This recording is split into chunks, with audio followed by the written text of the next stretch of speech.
Okay, why don't we get started? We saw yesterday, we learned about a case that was brought in the Biurim in our text, a case of potential ani hamahapech bechorara, unfair competition kind of situation. Excuse me, where a bus company had set up bus stops and a private van comes and picks up the customers. It all depends. There are a couple of different issues at play, and the conclusion of Rav Stern was that in a situation where the bus runs on time, then it's not appropriate for a private van to come in and pull up in front of a bus stop to pick up customers. But if the bus is running late, then he has every right to do so, because then the bus company has exploited the time of its customers. Okay. Now, I also want to remind you, and this is going to come back. This is going to be quite relevant. In Sif Katan Mem Zayin in the Imrei Yaakov, he had said that there's essentially three different categories of ani hamahapech bechorara. And depending upon the category will determine the level of the prohibition of swooping in and taking away someone else's deal. The first is where Ruvain and a seller have already begun negotiations in a deal, and Shimon comes in and swoops in. So that's the highest level of offense, because a third person, Shimon, is coming in and disrupting a deal that was already started by two private individuals. The second category is where a person has not entered into any negotiated deal with another person, but there's already a precedent of a pattern of them doing business with each other on a regular basis, and Shimon now wants to come in and undercut Ruvain so that he'll get future business. That will also be prohibited, but it depends upon the circumstances. And there's a machlokas that we're going to learn about later on. We're going to see that inside. And the third category is to open up a store or some other kind of enterprise that you're offering to the public in general, in competition with another person who has the exact same kind of business. There's no prohibition in almost all circumstances, but even there may be some certain limitations in halacha as to what is called fair and unfair competition. Okay? So, for further refinement, I want us to take a look at the following biurim, which is over here on the left. Masha'in Kain b'mitzia.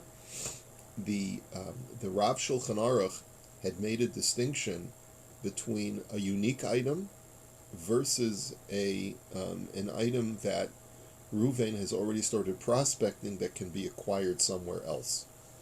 And according to one opinion, if the item is a one-of-a-kind kind of situation, it is fair for Shimon to come in and swoop in. But if it's not a one-of-a-kind situation, and Shimon can always go down the block, or literally or figuratively, and find another deal, then there's a greater level of offense in that situation. So, Kosav B'Shailos Echuvas Chasam Sofer, Choshen Mishpat Siman Ayin Tes Divrei Maschil Mikol Makom V'Zel Shana. So the Chasam Sofer writes as follows, trying to create the proper parameters as when something is prohibited. He says, Nakid Haiklale, he says, I want you to use this rule of thumb. Heichi deleka la'ashkuche b'makom acher ki haigavne kigon hefkeru mitzia. He says, where there's a one-of-a-kind opportunity, such as finding a hefker object on the street. Afal gav de harishon tarach ba ktsas, then the rule is as follows. Even if Ruvain has already put in a small amount of effort in the acquisition of that one, that unique and one of a kind deal, the himtze hamatzia hahi, and he's trying to procure that valuable item that is one of a kind. Lo asuba chachamim takana leharishon v'hinicho al ikar hadin. Then in that situation, the chachamim did not step in heavily to impose any kind of restriction. Umuter lahasheni leired velitol, and therefore it would be permitted for Shimon to swoop in and take or do whatever he can to acquire that unique item. But provided that what? Provided in ein umnus ve'ikar chiyus harishon bekach. Provided that is not the livelihood of the first person. In other words, the halacha will also change, and here's a new sort of twist or a new factor that's being introduced, which is that even if Shimon can make the argument that this is a unique deal, it's a one-of-a-kind deal, and it's a huge opportunity that I won't be able to find somewhere else, and therefore I should be allowed to come in even after Reuven has started his efforts. Nonetheless, the Chassam Sofer feels that if Reuven's livelihood depends on this deal, then even if Shimon can argue that it's a one of a kind of situation, he still is not allowed to come in and take away Reuven's livelihood. So that's category number one, where it's a one of a kind of thing. Next category is V'im yachol hasheni limtso kein b'makom acher. The second category would be if Shimon could find a similar deal somewhere else, but since Reuven has started working on this prospect, even though Reuven could also find it somewhere else, but since Reuven has begun his efforts in procuring this object, which can also, or sealing this deal, which can also be had elsewhere, right? Therefore, rak shekvar nigmar lo hapisuk, hava hasheni rasha. Even if the only level of effort that Reuven has put in is that they've already decided what the price is going to be, but maybe all of the other logistics, and there's been no signed contract, there's been no, all we know is what the price is, then the second person who tries to undercut Reuven is going to be called a rasha. Why? Because Shimon can, without great effort, find that same deal or find a similar deal somewhere else. And therefore the Chachamim were more concerned about the first guy, because the first person started this process, and the Chachamim felt bad for him. They felt that he's going to feel cheated, and they didn't want to create that kind of strife in the Jewish community.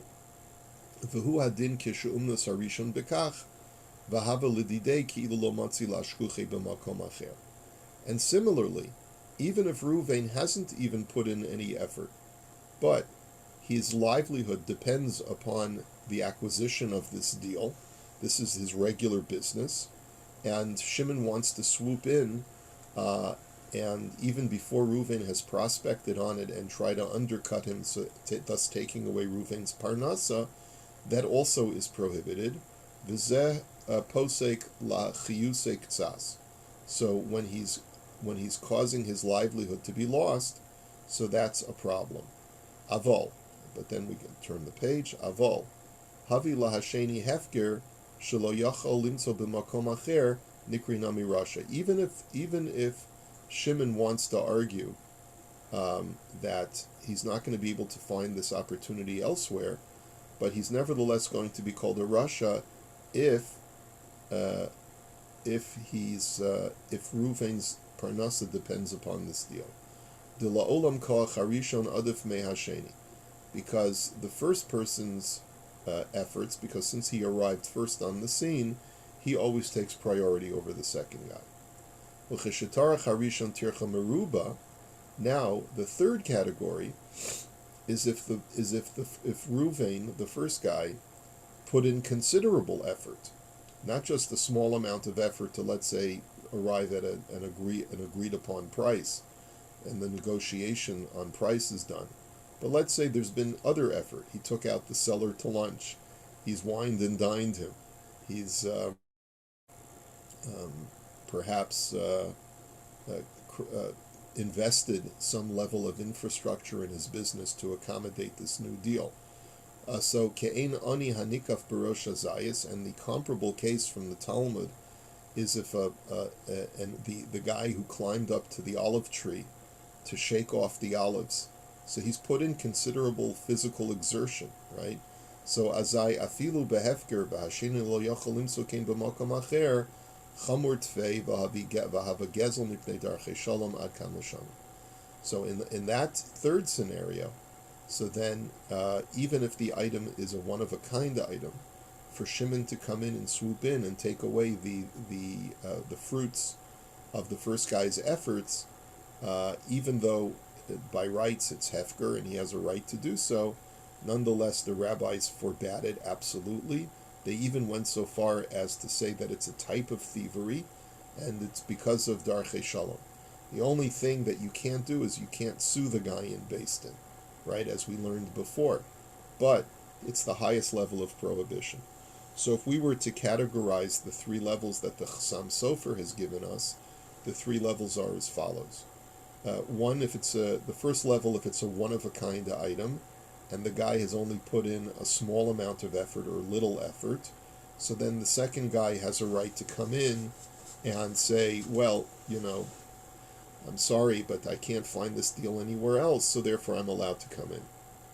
Second category is where it's not a one of a kind, but there are similar deals available down the road.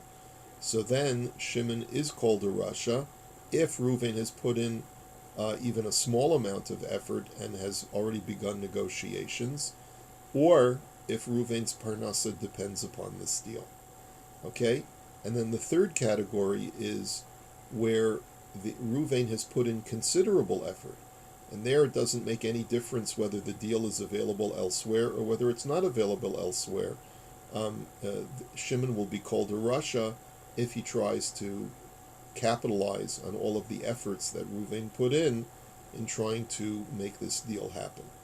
Okay, so that's a different way of categorizing the three. Different way of categorizing a deal, which the Imrei Yaakov was talking about as the first category. First category is basically the Chassam Sofer is drilling down and offering A, B, and C to category number one. Okay, so then the Biurim says, Va'od ayin la'el b'dvarav divrei maskal tircha shekasav dekasha lahachriya bazeh mahu hageder v'lateit shiur gevul. And the Chassam Sofer also writes elsewhere that regarding tircha, regarding how much is considered considerable effort, it's very difficult to quantify how much that is. V'hakol lefi ra'os einei hadayan ad kan. And if this case comes before a dayan, comes before a Jewish judge, the judge will have to use his best discretion, because there is no way of determining, what is considered a small amount of effort versus considerable effort.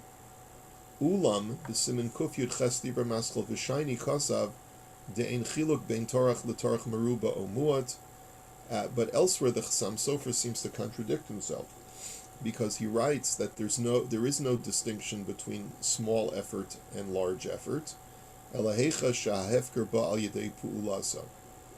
except where the ability to acquire the item comes through the efforts of Reuven, meaning that there's no way that Shimon could have acquired the object unless Reuven had already done the effort. So, for example, if Reuven threw out bait, he took a piece of a dead fish and threw it in the water so that all the other fish would come by.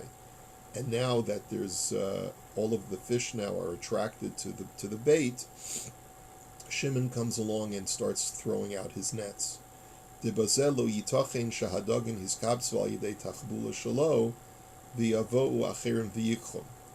says that's not right, that because Ruvain did something to gather the fish together, that the second guy should now come in and swoop in. Now you could argue that that's a small amount of effort, right? Doesn't take a lot of effort to throw out a bucket of bloody pieces of fish, right? But the fact that he did it means that the second guy is capitalizing off of the efforts of the first guy, and the Chassam Sofer says that even from Hefker that's going to be Aser. V'chein ba'ani hamenakef berosh hazayis. And the similar case of the guy, the poor man that climbs up the tree to the Hefker tree to knock down the olives, he says, Dehu hishlich hazayis lamata la'aretz. He says he's responsible for those olives being on the floor and accessible to anybody. V'afal pi shelo lokchum biyado liknos, mikol makom ilmolei hu lo olo l'rosh hazayis v'hi pilam la'aretz lo yachlu aniyim acherim lo loktam. But he says, but that's a similar case where the only way that the second guy or anyone else will have access to those olives was through his efforts, and there the Chassam Sofer says similarly that's going to be aser. Ve'eno bedin sheyavozu zarim chelo ad kan tochen devar, and it's not fair for other people to gain off of his efforts. So he says, "V'yesh lomer demashakasa b'simin kuf yudches hu b'biur divrei shitas haram b'tosas kiddushin reish perek ha'omer v'zeh omer davka b'umnaso b'kach." He says, if I wanted to resolve perhaps the slight discrepancy in the two responsa of the Chassam Sofer, I would suggest, he says, that perhaps in the latter case, he's talking about where the guy's livelihood depends upon those efforts that he's making, whether large or small. Like, for example, he's a fisherman, and he needs to get fish in order to live, and that's why, even if he's put in only a small amount of effort, like throwing bait in the water, it's simply not right for someone else to capitalize on his efforts, even if they were even if they were relatively small efforts. Masha'in came to Siman Ayin Tes, Divrei Maslon B'Kol Makom Nekit, Hainu Ha'avla Mitoch, Hainu Ha'ola Mitochen Divrei HaRishonim Ve'amar Shallah Halacha Umayri De'inu Nasu B'Kach. It could be that he's talking over there where it's his livelihood is not dependent on it. So that's one way of resolving it.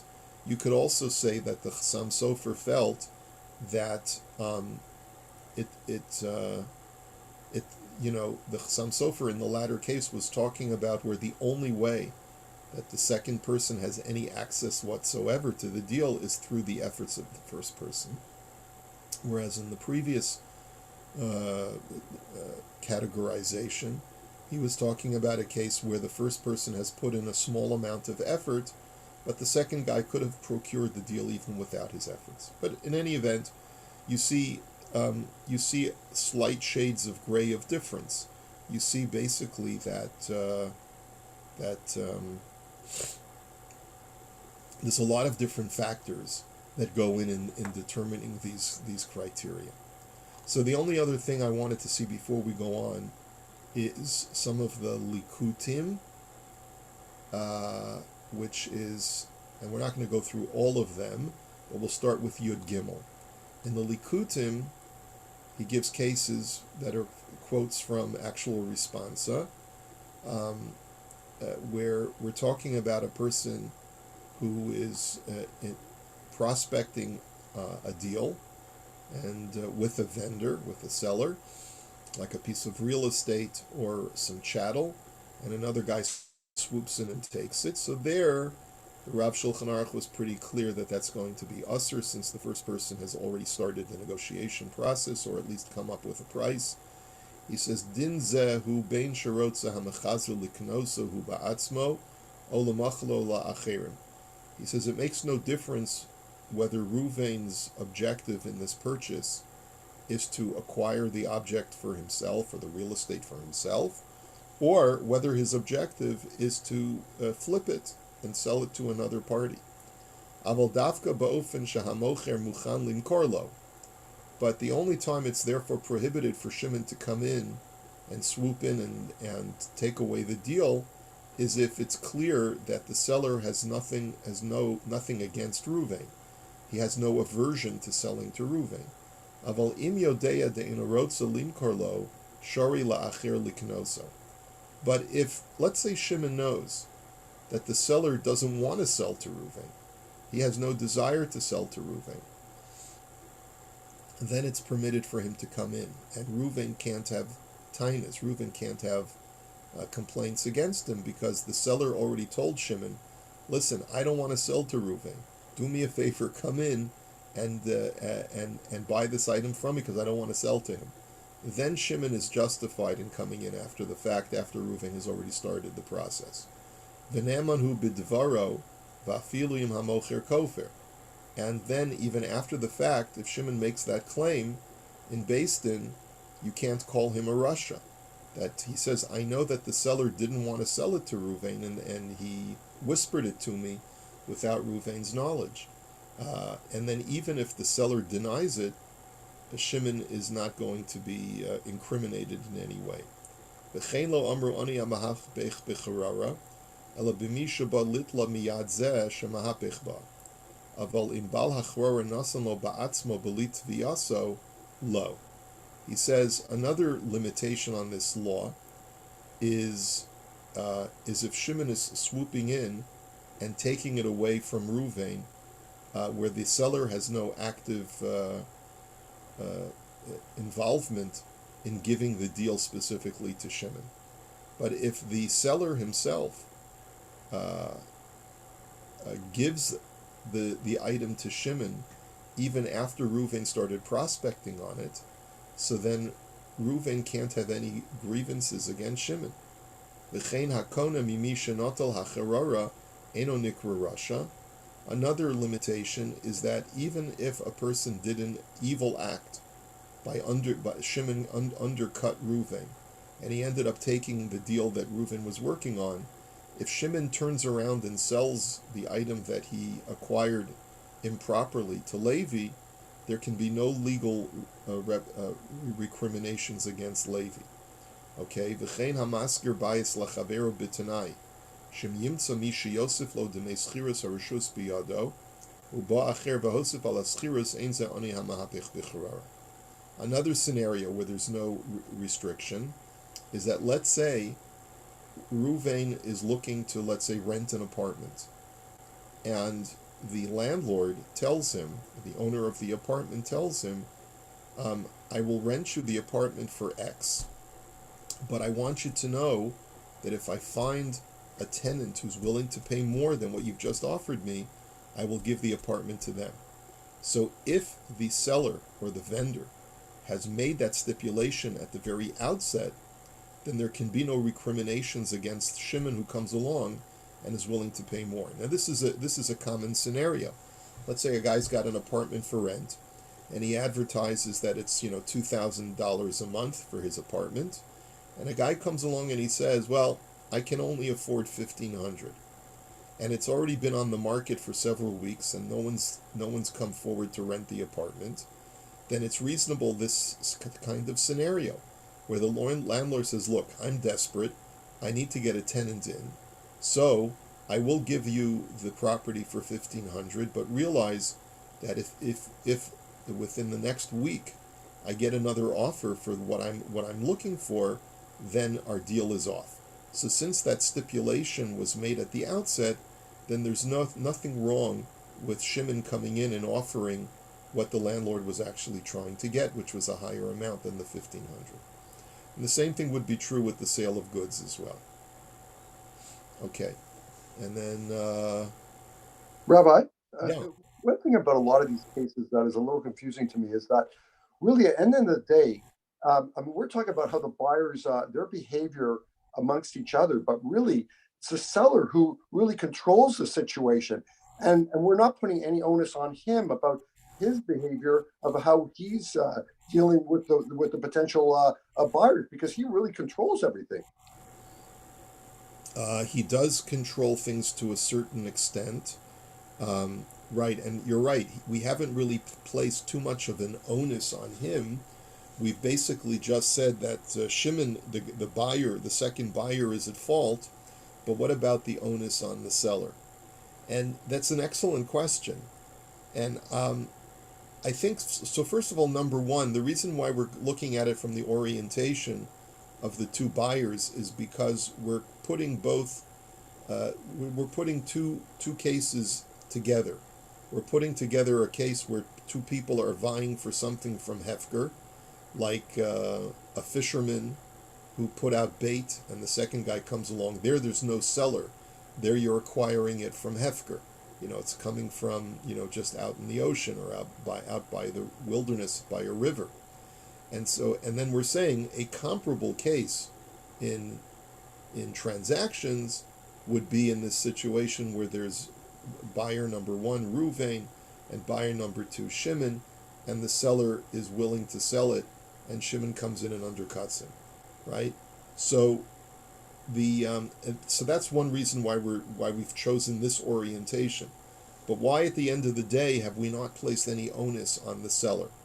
So the fact of the matter is that it would stand to reason that any time that the second guy earns the title, that Shimon earns the title of a Russia for swooping in, logic would dictate that the seller also has to bear some of the blame, but he doesn't bear the entire blame. And I suppose the reason is because I guess in the seller's mind, he's, obviously, the seller is not allowed to aid and abet a person to do an Aveira. So if the second person is committing an Aveira by coming in, logic would dictate that it's usher for the seller as well to do that. Why we haven't learned about it in those terms, I'm not really sure, but I think we will. I think we will come across that at some point in the future. So, I think you're right. I think that, look, anytime it takes two people to engage in a transaction, if we're going to call Shimon a Russia for undercutting the first buyer, then we're going to have to assign some level of evil or malevolence to the seller as well for having strung along the first guy and then basically telling him, I'm sorry, I got a better offer and goodbye, have a nice day. Right? Yes, that's not right either from the seller's point of view. But so far we're looking at it only from the orientation of the buyer. Okay. Now, Bain Metaltalin, and so another thing that we saw is that it makes no difference whether it's real estate or chattel. And Makomo Shahayehudi Kone Ma'odon Ha'ir Chanus Lahalvos Beribis. Let's say there's a location or a country or a city where a Jew, happened in the medieval times, a Jew would purchase the right to put a shingle on his shop and say that he's a money lender. And he would lend out money with interest. V'haya acher mahapech liknos mehasar. And so v'haya echad mahapech liknos mehasar. And so Reuven comes along and starts negotiating with the government to be able to open up that shingle. Uba acher v'notla mimenu. And then another guy comes in after Reuven has already started his efforts with the government and is able to undercut the guy, or able to bribe the government or whatever, give gifts or whatever to undercut him. So there too, Nikra Russia, then he too is called a Russia. V'chein im nodar l'goy lahalvos lo, uba Yehudi acher v'kadmo Nikra Russia. And similarly, if there was already an outstanding arrangement that a Jew was going to lend money to a Gentile, they'd already made that arrangement, and then the second Jew comes along and undercuts the first guy and offers him a better, more attractive interest rate and undercuts him, so the second guy is also called a Russia. And there clearly we can't incriminate the Gentile because he's not bound by these kinds of laws. And that seems to be what, again, the orientation is coming from the second guy and not from the other person who's engaged in this transaction. What we're going to look at tomorrow, there's a very interesting website called Halachapedia, sort of like a Wikipedia on halacha, and there's a whole entry on unfair competition, which we'll look at together. It's in English. We'll look at it tomorrow, okay? And we'll go over some of these laws. All right. Have a good day, everybody. Good day, Rabbi.